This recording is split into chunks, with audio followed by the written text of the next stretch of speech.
इन्ना लिल्लाहि व इन्ना इलैहि राजिऊन। नाज़रीन, सोशल मीडिया के मुख्तलिफ़ प्लेटफॉर्म पर उस्ताज़ करीम उस्ताज़ुल उलमा हज़रत अल्लामा मौलाना हाफ़िज़ सईद अहमद असअद रहिमहुल्लाह के विसाल पुरमलाल की ख़बर सुनी।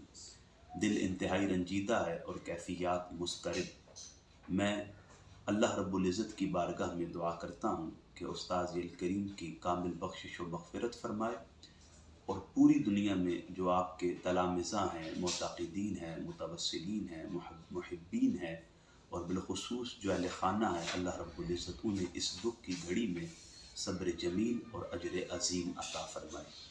मैं सिर्फ़ एक याददाश्त दोस्त साहब के साथ मेरी है, वो आपसे शेयर करना चाहता हूँ। जब सय्यदतुन निसाइल आलमीन की जानिब बाज़ लोगों ने ख़ता की निस्बत की, उस दौरानिए में मेरी उस्ताज़ुल उलमा से मुलाकात हुई तो आपने बड़ी ख़ूबसूरत बात कही कि बेटा, बचपन में जब हम अपने घर आते और कोई ख़ातून अपने बच्चे की शिकायत लेकर हमारी वालिदा के पास आती कि आपके बेटे ने हमारे बच्चे को मारा है, और माँ उस ख़ातून की शिकायत सुनकर हमें मारने लगती, तो कभी हमने अपनी माँ का हाथ रोकते हुए ये नहीं कहा था कि माँ तू ख़ता पर है। तो जब कोई बंदा अपनी माँ को ख़ता पर नहीं कह सकता तो वो सय्यदतुन निसाइल आलमीन सय्यदा तय्यबा फ़ातिमतुज़ ज़हरा ख़ातून जन्नत सलामुल्लाहि अलैहा की तरफ ख़ता की निस्बत कैसे कर सकता है।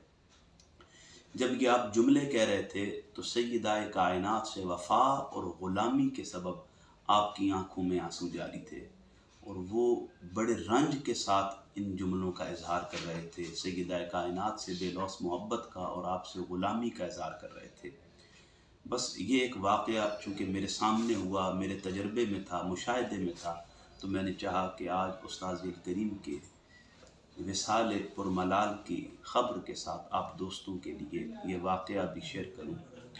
मैं इस दुख की घड़ी में सिर्फ़ इतना ही कहता हूँ कि अल्लाह रब्बुल इज़्ज़त उस्ताज़ करीम की कामिल बख्शिश व मग़फ़िरत फ़रमाए, आपकी ज़िंदगी के मामलात पर, अहवाल पर, आपकी कोशिशों पर, मसाए जमीला को अपनी बारगाह में कबूल और मंजूर फ़रमाए और अल्लाह रब्बुल इज़्ज़त आपकी बरकत पर अपनी रहमत का, बरकत का, करम का, फ़ज़ल का नुज़ूल फ़रमाए। आमीन या रब्बल आलमीन।